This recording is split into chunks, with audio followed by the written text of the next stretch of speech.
Hello' বন্ধুসকল, আপোনালোকৰ সকলোকে মোৰ ইউটিউব চেনেলত স্বাগতম জনাইছোঁ। আজি ৰাতিপুৱাটো আৰম্ভ কৰিছোঁ ঈশানক কিতাপ পঢ়াৰ পৰা। সদায়নো কিমান কাম কৰাকৈ দেখাই থাকিম নহয় জানো। ৰাতিপুৱাটো সি ইমানেই দুষ্ট কৰে নহয়, আজি বোলো তাক কিতাপ পঢ়াওঁ। দেখিছেনে, সি কিতাপ পঢ়া এৰি ইফালে সিফালে চাই হাঁহি আছে গোটেইটো। এয়া আকৌ ৰাতিপুৱাই ওলাই আহিলোঁ কিতাপ চিতাপ পঢ়াই মেলি এফালে ফুৰিবলৈ বুলি।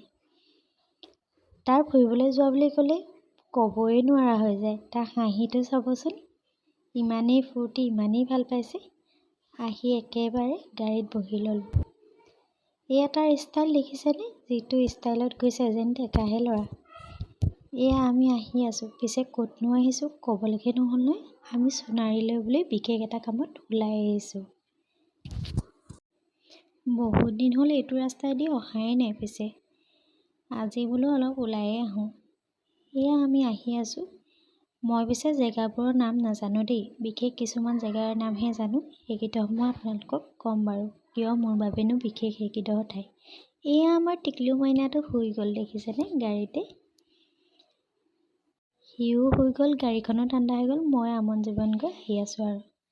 এয়া আমি আহি আহি ভজু ওচৰে পাবলৈ হ'ল। দলংখন এইফালে অহাসকলে দেখিছেই চাগে। দলংখন বৰ এটা ভাল নহয়, বনাই আছে বাৰু। মোৰ এনেকুৱা পৰিৱেশ কিন্তু বৰ ভাল লাগে। এই ঠাইখন মোৰ কাৰণে বহুত বিশেষ। কিয় বাৰু ভজুডোখৰ বিশেষ আপোনালোককো জনাওঁ। ভজুডোখৰ আমাৰ বাবে এইটো কাৰণেই বিশেষ, মোৰ কাৰণেই বুলি নহয়, আমাৰ পৰিয়ালটোৰ কাৰণেই বিশেষ। কাৰণ এই ভজুডোখৰতে আমাৰ পাপাই জন্মগ্ৰহণ কৰিছিল। আমাৰ পাপাৰ গাঁও ঘৰ ভজুতেই। পাপাৰ এইফালেদি অহা দেখি পাপাৰ সকলো স্মৃতি মনত পৰি গৈছে। পাপাৰ আমাৰ লগত থকা, পাপাৰ আমাৰ লগত কটোৱা সময়খিনি আমাৰ মনত পৰি গৈছে। পাপাৰ অৱশ্যে প্ৰথম চাকৰি জীৱন এই ভজুৰ পৰাই আৰম্ভ হৈছিল। তাৰ পাছত আমি কিন্তু সোণাৰীলৈ ট্ৰান্সফাৰ হৈছিলোঁ। তাৰ পৰা সোণাৰীৰ পৰা আমি মৰাণলৈ ট্ৰান্সফাৰ হৈছিলোঁ। এতিয়া বৰ্তমান আমি মৰাণৰ বাসিন্দা। এই যে ভজুৰ ৰেল লাইনৰ কিনাৰে ৰাস্তাটো দেখিছে, এইফালে আমাৰ পাপাৰ গাঁৱৰ ঘৰলৈ যায়। পাপাৰ সকলো কথা এইফালে অহা দেখি মনত পৰি গৈছে। সদায়েই মনত পৰে, কিন্তু এই বিশেষ জেগাবোৰ দেখিলে বিশেষকৈ মনত পৰে পাপাৰ লগত কটোৱা সময়বোৰ, যেন আজি কালিহে ঘটি গৈছিলে এই ঘটনাবোৰ, এনেকুৱা লাগে। সময়বোৰ যদি ধৰি ৰাখিব পাৰিলোঁ হ'লে পাপাকো যেন উভতাই পালোঁ হ'লে, কিন্তু সেয়াটো সম্ভৱ নহয়। এদিন সকলোৱে যাব লাগিব নহয় জানো। হ'লেও ভালপোৱা মানুহ কিছুমান এনেকৈ আঁতৰি গ'লে বহুত দুখ লাগে। এতিয়া পিছে আমি ভজু পাৰ হৈ সোণাৰীৰ ফালে গৈ আছোঁ। সোণাৰীতে কিন্তু মোৰ জন্মও হৈছিল আৰু মোৰ শিক্ষা আৰম্ভ সোণাৰীৰ পৰাই হৈছিল। গতিকে সোণাৰীখনো আমাৰ বাবেই বিশেষ। পাপাৰ লগত কটোৱা দিন, পাপাৰ লগত কটোৱা সময়, সকলোবোৰ স্মৃতি মনত পৰি যায়। ইমান ধুনীয়া পৰিৱেশ, বহুত দিনৰ মূৰত আহিলোঁ, ভাল লাগিলে। স্মৃতিবোৰ ৰোমন্থন কৰিব পাৰিছোঁ। ঈশানো হৈ গ'ল যে, গাড়ীখনো ঠাণ্ডা হৈ গ'ল, সেইবাবে এইবোৰকে ভাবি ভাবি আহি আছোঁ। এয়া আমি সোণাৰী পাবহিয়ে হ'ল। কামটো আমি কৰি মেলি বেছি সময় নকৰি ঘৰলৈ উভতি যাম। ঈশানো শুইয়ে আহিছে, ময়ো অকলে অকলে এইবোৰকে চাই চাই আহিছোঁ আৰু। এয়া আমি সোণাৰী পাবহিয়ে হ'ল। এয়া মই অলপ ভিডিঅ' কৰি ল'লোঁ। এয়া আমাৰ আকৌ টিকলুৰ ঈশান উঠিয়ে দোকানলৈ যায়। চাওকচোন, দোকানলৈ গৈ চিপছৰ পেকেটকেইটাহে আনিছে। নিদিওঁ বুলি ভাবিলেও দোকানত সেইকেইটাহে দেখায়, আকৌ নিদিলে কান্দিও দিয়ে। মানুহৰ আগত লাজ পায়ে দিয়ে দিছোঁ আৰু। কৈ দিয়া, চুমি এটা দি দে। আমি চিপছ আনি দোকানৰ পৰা খাই আছোঁ। নাই, আমাৰ ঈশানক মই চিপছ আনি দিছোঁ, চিপছ খাইছে, খাই খাই গাড়ীত বহি আছে, হয়নে?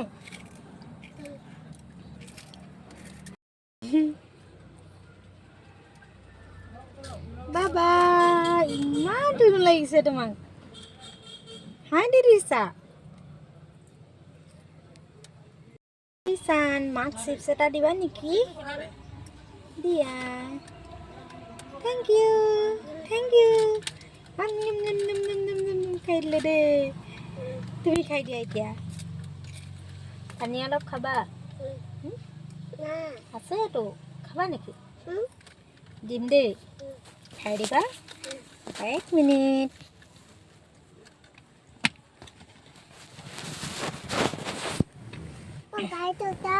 লোৱা গাড়ীটো যাব নকৰি অ'কে তুমি পানীটো খাই লোৱা ইমান জ্বলা খাই দিছা জ্বলা নহয় নেকি জ্বলা খাব পাৰে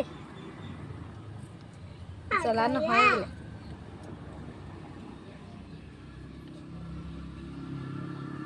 আজি বৰ ভাল লাগিছে ন ফুৰিবলৈ আহি পকু আহি ভাল লাগিছে ভাল লাগিছে নে মজা লাগিছে নাই কোৱা কিবা কমা নি কি ক'বা কোৱা মই পানী নাখাওঁ পানী আছে এইটো তোমাৰ পানী আকৌ তাৰ কথাবোৰ শুনিছেনে ইমানেই কথা কয় নহয় আপোনালোকে হাঁহি হাঁহি পাগল হ'ব 2.5 বছৰ হোৱাই নাই 2.5 বছৰ নহওঁতে আকৌ তাৰ কথাবোৰ ডাঙৰ মানুহৰ দৰে কেতিয়াবা কিন্তু ভালকৈ তাৰ কথাবোৰ শুনাম দেই আপোনালোকৰো হাঁহি উঠিব ইমান অকণমানি পোৱালিটোৱে ইমান কথা জানে এয়া দেখিছেনে গাড়ীত চিপছ খাই খাই আহিয়ে আছে গোটেইটো তাক লৈয়ে সময় পাৰ হৈ যায় কেনেকৈ গমগেই নাপাওঁ ইমানেই দুষ্ট কৰে ইমানেই উৎপাত তাৰ দেখিছেনে তাকো অলপ দেখাই দিছোঁ দেই ঠাণ্ডা মাণ্ডাকৈ চিপছ পাই বহি আহিছে গোটেইটো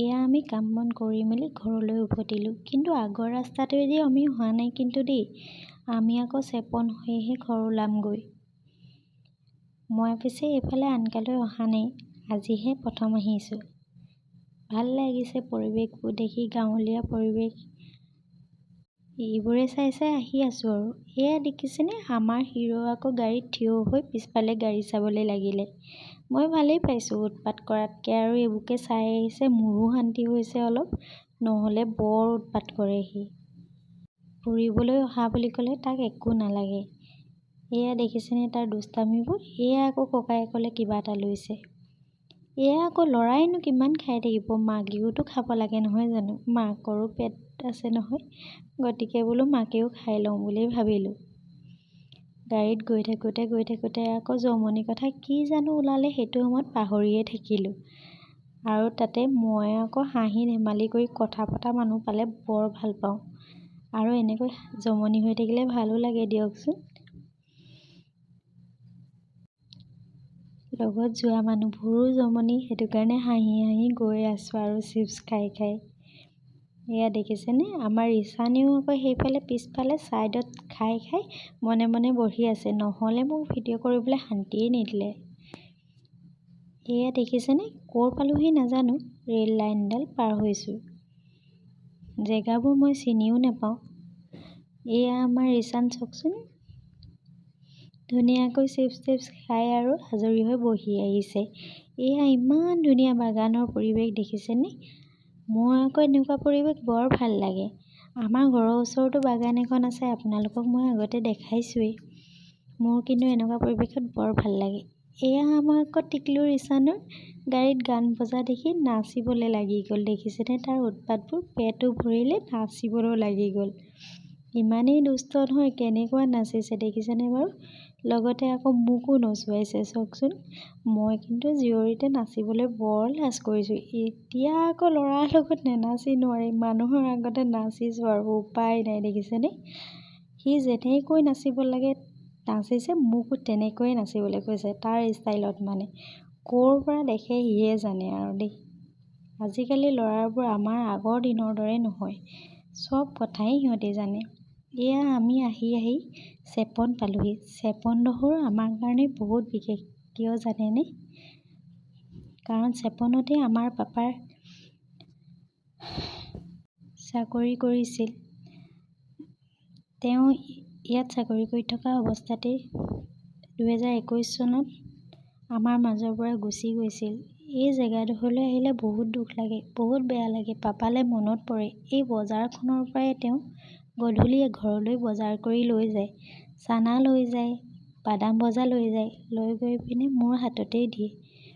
জেগাডোখৰ দেখি পাপালৈ বহুত মনত পৰি গ'ল, কথাবোৰ মনত পৰি গ'ল। এই বজাৰখনৰ পৰাই পাপাই আৰু মায়ে কেতিয়াবা দেওবাৰে আহি গাহৰি মাংসও লৈ যায়হি। দেওবাৰ দিনটো পাপা থাকোঁতে গাহৰি সদায়েই খোৱা হৈছিল। এতিয়া কিন্তু পাপা নাইকিয়া হোৱাৰ পৰা মাংস খোৱাটো অলপ কমিছে, কিন্তু মানে গাহৰিটো ৰেগুলাৰ খোৱা নিচিনাই হৈছিল দেওবাৰে। আজিকালি অলপ খোৱাটো কমিছে, কাৰণ গাহৰি আটাইতকৈ ভাল পোৱা মানুহজনী আমাৰ পৰা নাই। মাও ইমান এটা মাংস খাই ভাল নাপায়, গতিকে খোৱাটো বহুত কমেই হয় মাংসটো। এয়া দেখিছেনে, পাপাৰ চাকৰি কৰা জেগাৰ পৰা আমি উভতি গৈ আছোঁ ঘৰলৈ বুলি। এইফালে আকৌ পেট পূজাটো কৰি লওঁ বুলি ভাবিলোঁ বৰলুইততে গৈ। ৰাতিপুৱাৰ পৰা একোৱেই খোৱাই নাই নহয়, কিবা এটাহে খাই অহা মাত্ৰ। এয়া আমাৰ হিৰো দেখিছে, উৎপাত নাই, দিনটো সি গাড়ীতে বৰ ভাল পাইছে। গাড়ীত উঠা বুলি ক'লে ক'ব নোৱাৰা হৈ যায় সি।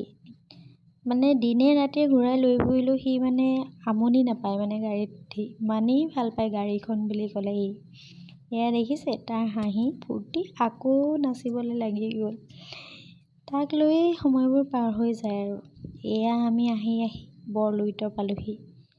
এয়া লাহেকৈ গাড়ীখন পাৰ কৰাই লৈ গৈছে। তাৰ পাছত আমাৰ হিৰোৱে আকৌ ভাত খাবলৈ যাম বুলি গম পাই চিধা কেবিনলৈ বুলি সোমাই গৈছে খাবলৈ।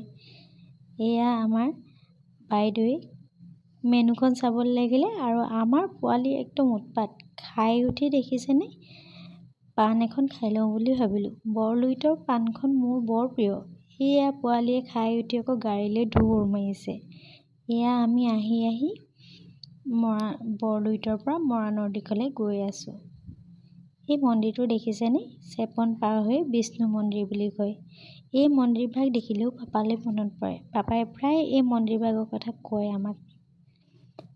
এয়া আমি আহি মৰাণ পাবহিয়ে হ'ল, দেখিছেনে।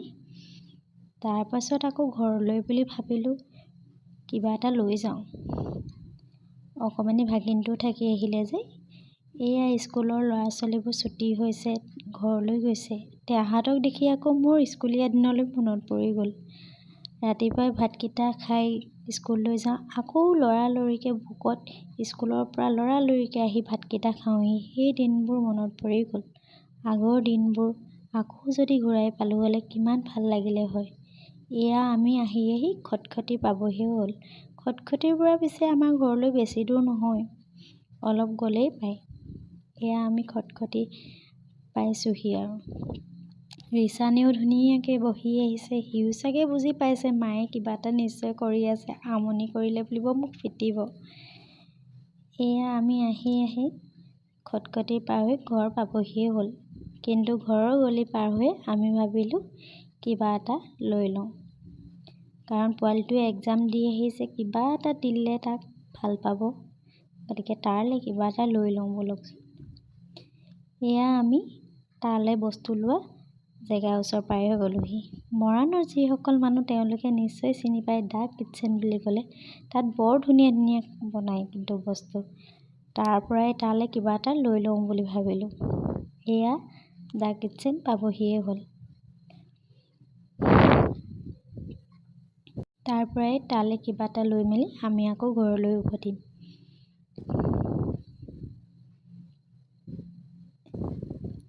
সেয়া দ্য কিটচেন আমি পাবহিয়ে হৈছে। সেইটো পাৰলৈ গাড়ীখন ঘূৰাই মেলি কিবা এটা তালৈ লৈ লওঁ।